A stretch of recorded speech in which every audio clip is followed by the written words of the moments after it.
Rocking in the Free World de Neil Young, y es una de las canciones que a partir de ahora ya no se pueden escuchar en Spotify, que es por lejos la plataforma de música en streaming con mayor alcance. Una de esas que probablemente si no estás en Spotify es como que no estás en ningún lado, ¿no? ¿Dónde te pueden escuchar si no te escuchan en Spotify? Hoy en día pasa un poco eso. Bueno, a Neil Young hay otros lugares donde escucharlo, por ejemplo YouTube, pero en esta plataforma puntual ya no se va a poder. ¿Y por qué? Bueno, ese es el tema para la columna de disrupción, tecnología e innovación de hoy con Gustavo Galino. ¿Cómo andás, Gustavo? Buen día, ¿qué tal, Gastón? ¿Todo bien? Bien, todo bien. ¿Hace cuánto que no venías por acá por el estudio? Bueno, desde diciembre más o menos. Ah, de diciembre has estado. Sí, en diciembre. No nos cruzamos, lo que pasa. Ya hace tiempo que no nos cruzamos. Exacto, correcto. Mucho Zoom. Sí, hubo mucha virtualidad. Es correcto. No, que a este espacio le pega igual. La virtualidad viene. Sí, es bastante compatible. Pero venir y estar también está bueno. Sí, por supuesto. Y conversar un poco cara a cara también tiene su magia.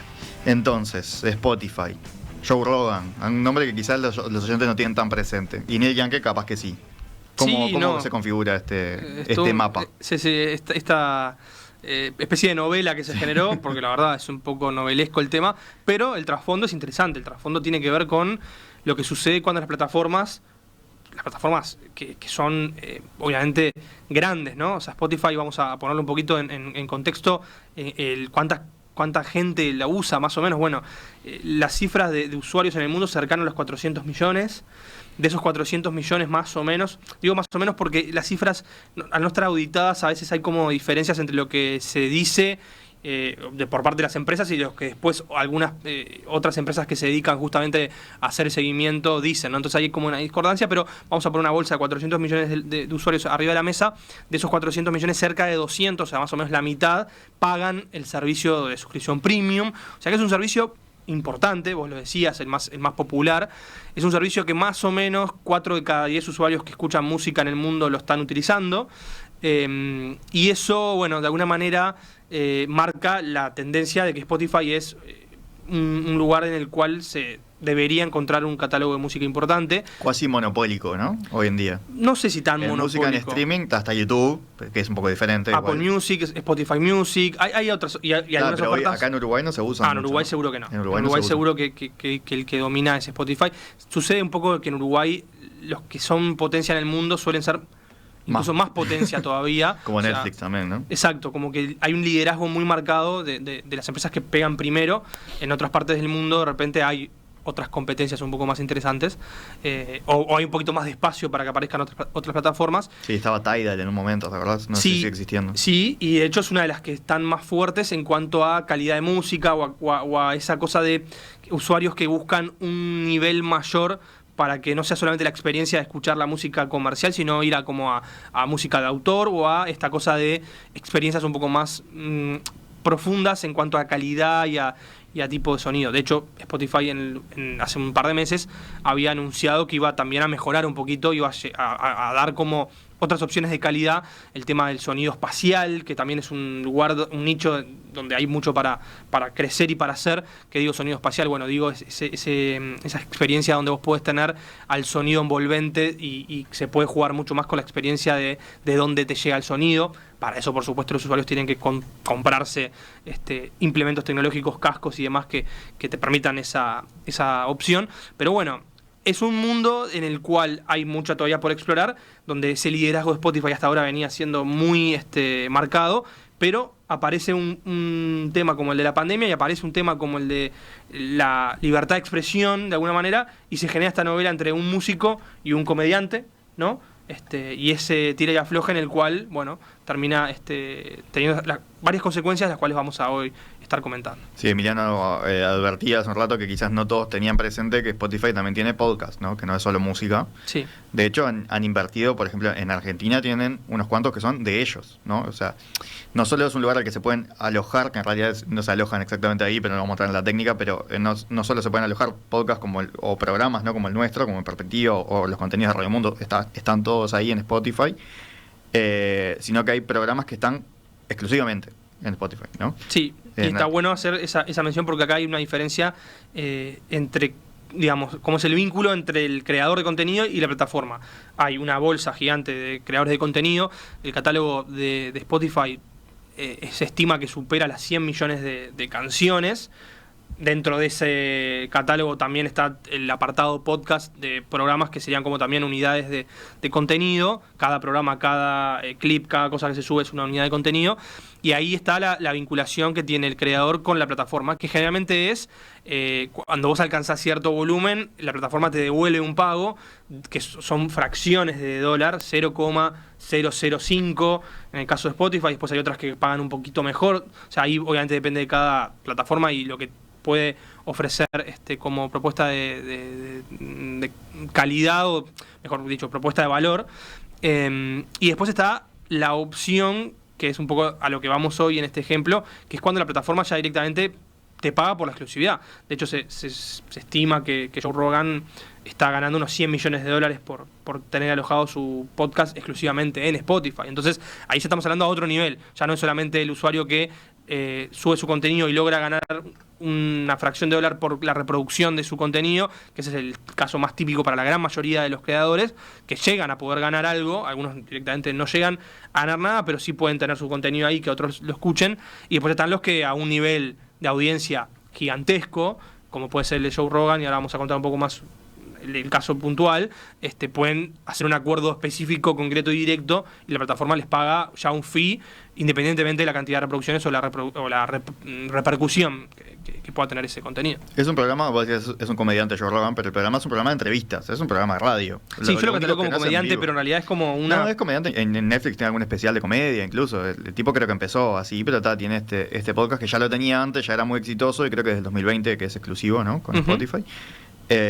Y quizás desde Uruguay no nos damos tanto cuenta porque acá no tenemos tanto mercado de podcast, pero en Estados Unidos o sea, están al nivel de los programas de radio más exitosos, si no más, ¿no? El Daily del New York Times o el Joe Rogan Experience, que se llama, ¿no? Entrevista a los top, ¿no? Va Quentin Tarantino tiene una película nueva y va a hablar con Joe Rogan, ¿no? O sea, no es una cosa de nicho. No es una cosa de nicho, por eso decía... hay algunos que son de nicho, obvio, pero hay otros que son masivos. Totalmente. El podcast ha hecho un viraje, una evolución natural de ser contenido muy de nicho. Lo sigue siendo, y sigue siendo, me parece, parte de la identidad que lo define de mejor manera, pero hay otros que lo llevan a un nivel en el cual pueden explotarlo masivamente. Entonces, ahí es donde también siempre, en estos casos, está bueno hacer la mención de que los Joe Rogan son las excepciones a la regla. O sea, no hay miles de Joe Rogan, hay decenas, cientos quizás, como mucho, a nivel del alcance que tienen. Entonces, bueno, se populariza mucho un contenido, se viraliza mucho un contenido, eso después obviamente migra a otras plataformas, porque no van a faltar TikToks, o no van a faltar resúmenes en YouTube, o no van a faltar tweets que hagan referencia a lo que se dijo, o a lo que se debatió, o a lo que salió. De hecho, es así un poco como ese universo se va como nutriendo entre distintos actores que son importantes y que hacen a la popularidad de un contenido. Pero bueno, la plataforma es esa, ahí es donde uno lo puede encontrar y ahí es donde uno lo va a buscar. Y en este caso, me parece que se marca sin duda una tendencia, que es que el podcast crece. Después también tenemos que hacer una aclaración sobre cómo el podcast también se va como transformando hacia otro formato, porque muchos de esos podcasts muy populares también son grabados en video y se reproducen después en otras plataformas audiovisuales. O sea que también empiezas a ser como muy híbrida la experiencia, pero en definitiva se trata de una conversación entre varias personas, a veces una entrevista mano a mano, a veces una tertulia, ¿no? O sea, formatos que no son nuevos, que son ampliamente conocidos, si los conoceremos acá en casa, pero que van como mutando hacia algo que mucha gente empieza a escuchar y a seguir, y después generan, como decíamos, esta repercusión de qué sucede con el contenido y cómo se para la plataforma y cómo se responsabiliza la plataforma por lo que sucede ahí y lo que se dice ahí, ¿no? Sí, en este caso, algunos lo simplificaban un poco diciendo que era un podcast antivacunas. Es un podcast que de más larga data, ¿no? Precede al COVID. Pero había hecho un par de entrevistas recientemente que daban cabida a visiones que contradecían, ¿no? Lo principal, el discurso preponderante sobre la enfermedad, hablando de la ivermectina como a favor de algunos tratamientos que desde la ciencia se habían descartado, ¿no? Y hace poco alguien que había puesto en duda el tema de las vacunas, él también ha opinado que él creo que no está vacunado, Joe Rogan, entonces también ha hecho algunas opiniones controvertidas en ese sentido, y ahí hubo unos médicos que presentaron una carta, ¿no?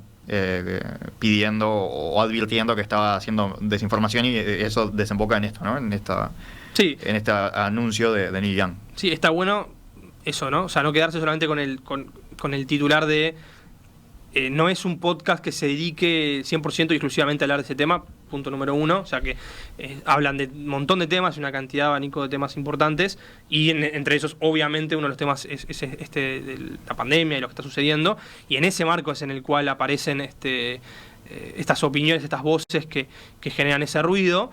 Y después, obviamente, hay cuestiones políticas. O sea, hay una sociedad de médicos en Estados Unidos que responde a lo que estos otros médicos que de repente están en un lugar como de antivacunas, por decirlo de una manera. De vuelta, estamos generalizando, pero en definitiva se da un poco esa situación, y a partir de eso es que termina generando como un poco más de ruido, y después empiezan a aparecer, obviamente, lo que me parece que es el tema de fondo, que es, bueno, cuál es la responsabilidad, o cuál es el rol de la plataforma, o cómo la plataforma se presenta frente a sus usuarios, advirtiendo o no, o tomando partido o no, hasta dónde van los límites de la censura, hasta dónde van, ¿no? Y se genera de vuelta una discusión que tampoco es nueva, pero que sí es interesante, que es, bueno, ¿qué pasa cuando en las redes sociales, qué pasa cuando en las plataformas de contenido, que son de vuelta ampliamente utilizadas en todo el mundo, estos temas empiezan a aparecer, y cómo se controlan o cómo se moderan?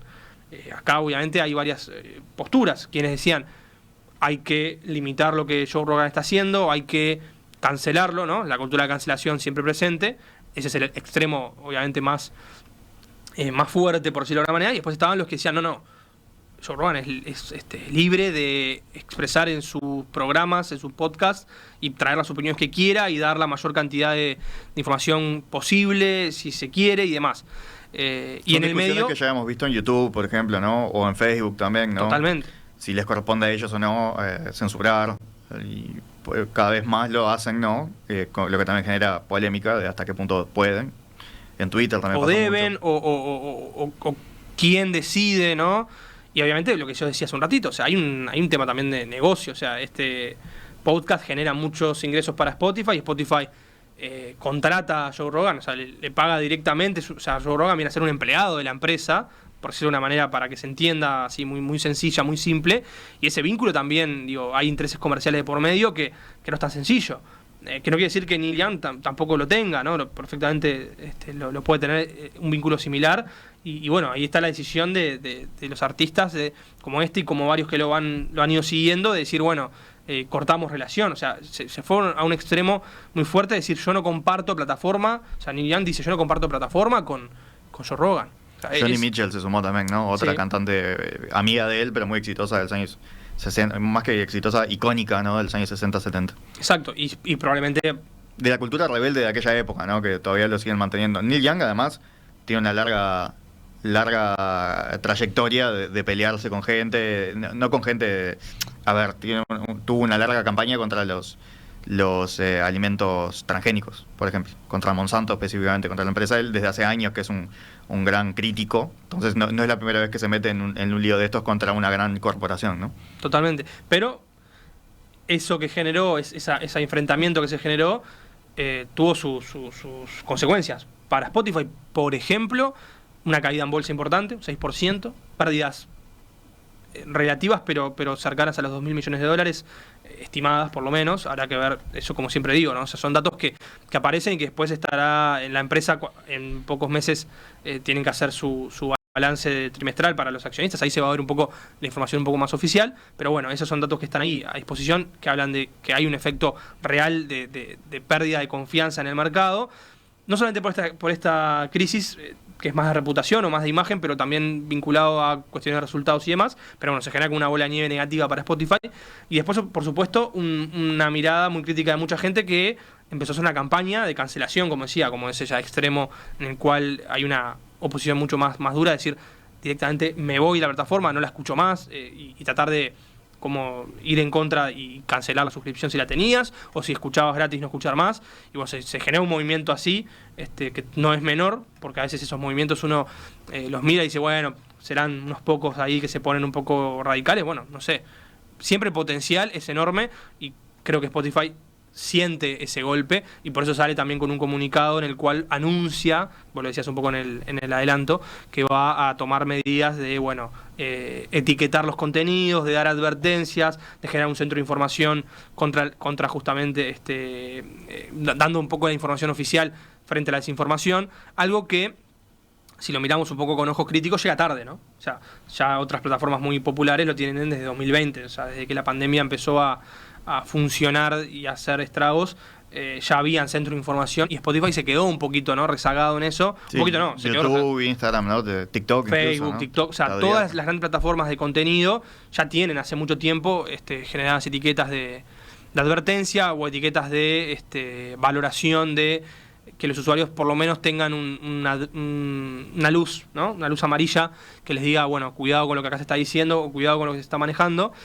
Recién ahora, ¿no? 2022 empiezan a trabajar sobre eso. Después hay una larga categoría de contenidos y una explicación acerca de la transparencia. Ahí también hay una autocrítica, ¿no?, de la empresa a través de su CEO diciendo, bueno, la verdad no fuimos transparentes en contarle a la gente qué contenidos nosotros albergamos y cuáles no, cuáles son nuestros límites, ¿no? Contenidos dañinos, contenidos falsos, contenidos engañosos. Hacen una descripción, digamos, una categorización de contenidos y bueno, de alguna manera la gente ahora sabe un poquito más qué es lo que Spotify considera un contenido engañoso, qué es lo que considera un contenido directamente falso o un contenido dañino porque, bueno, viola determinadas concepciones de, obviamente, la típica, ¿no? O sea, violencia extrema, cultos hacia determinadas expresiones que no están admitidas. Bueno, esos grises empiezan a ser un poco más claros, pero en definitiva siguen siendo grises, ¿no? Acá creo que está bueno también hacer esta reflexión.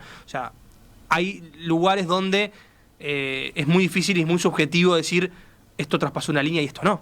Porque para vos, capaz, Gastón, esto es algo totalmente transgresor, que, pasa esa línea y capaz para mí, Gustavo, no. Entonces, ¿no? Es muy difícil limitar o es muy difícil moderar opiniones o moderar puntos de vista o moderar espacios de reflexión o de intercambio. Es muy complicado y le ha costado mucho a las redes sociales hacerlo, le ha costado mucho a las que mencionamos y le está costando mucho a Spotify también, con lo cual la conclusión de todo esto es que probablemente sigan habiendo enfrentamientos, que las etiquetas que van a poner para que la gente esté un poquito más alertada tampoco son la solución, porque también para mucha gente eso es tratarlo de idiotas, ¿no? O sea, pará, yo estoy escuchando un podcast y yo soy una persona libre y entiendo, no me tenés que venir vos a poner acá, ojo COVID, ¿no? O sea, también hay una reacción natural de mucha gente va a decir, esto no sirve para nada, lo único que estás haciendo es subestimarme, pensar que yo soy tonto y yo ya sé que Rogan trae de repente opiniones que son polémicas o que van contra de repente el statu quo o lo que está las grandes sociedades médicas lo están pautando. Entonces también eso puede generar un efecto negativo, pero bueno, también es necesario como herramienta. Por ahí me parece que los esfuerzos que está haciendo Spotify parecen ser más como para llenar el ojo que para buscar una solución real, que es muy difícil. Acá estoy viendo una de las entrevistas polémicas, que es una del 31 de diciembre con el doctor Robert Malone.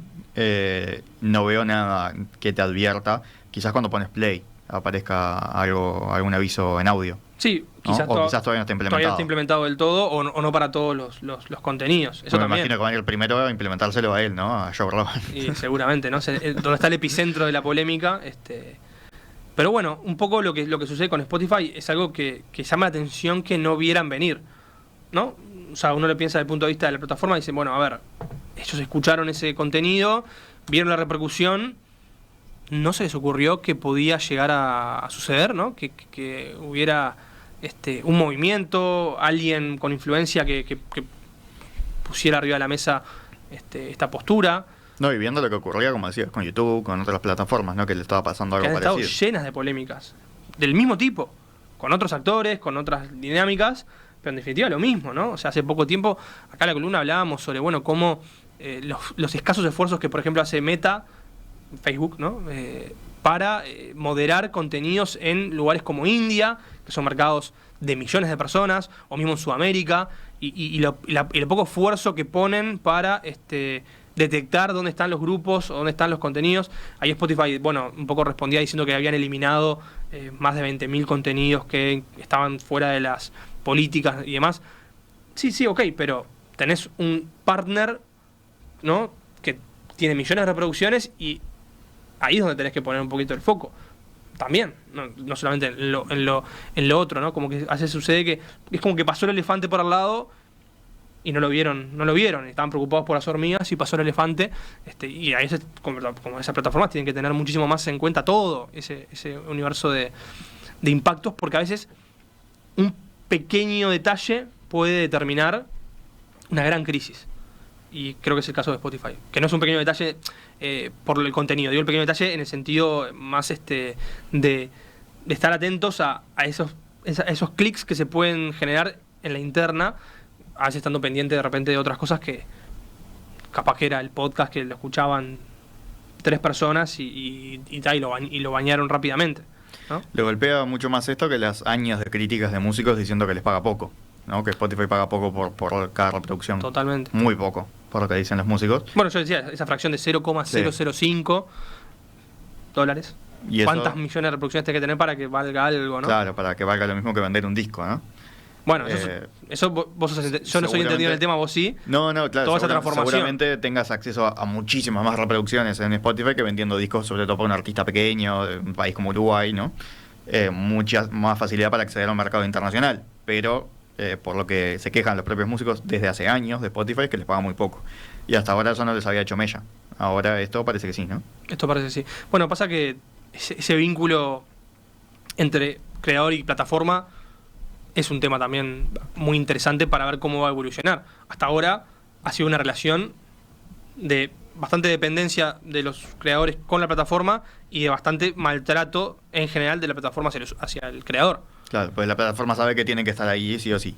Y el creador sabe que es parte de su ecosistema de lugares en los cuales es importante estar para, justamente como decías vos, darse a conocer, generar volumen. Entonces, esa relación en la gran mayoría sigue siendo muy, muy dispar y muy injusta.